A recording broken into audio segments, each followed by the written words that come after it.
Yun, guys, siyempre pag pinalitan mo yung wiper do sa harap, kailangan mo rin palitan tong rear wiper blade ng Honda Mobilio natin. So, ayan, install natin tong bagong wiper blade. Okay? Ayan o.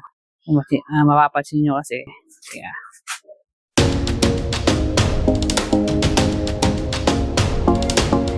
Oh, ayan o. Diba, sa katagalan, malutong na siya, hindi na masyadong hindi niya na ma-wipe, maigi yung tubig. Ayan o, kapalitan natin ito. Okay, ganito lang ang paglagay, no? Simple lang, guys. So, lipat ko lang camera. So, yan. Di ba?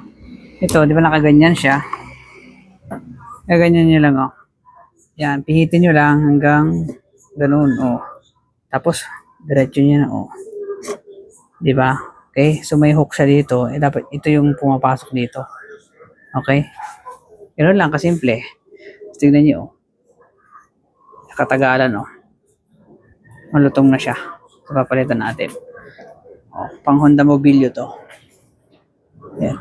Kasing laki na. Mas mahaba lang ng konti. Ayan. Pero okay yan. So, ilagay natin to. So, syempre, tanggalin muna natin tong niya. Ayan. Yan yung bago. Ganda, di ba?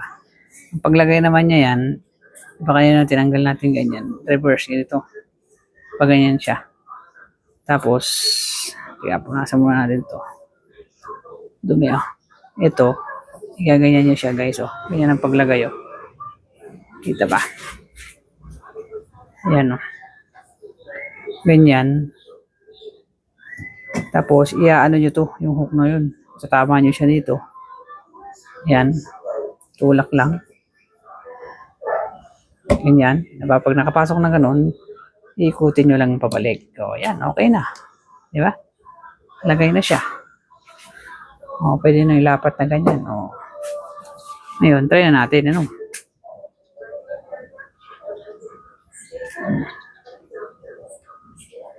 I-test natin.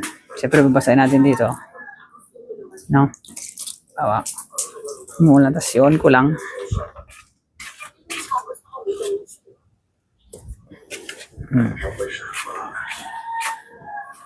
Di ba?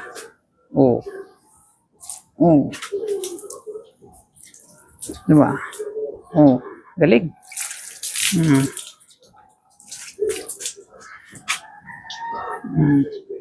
Di ba? Goods.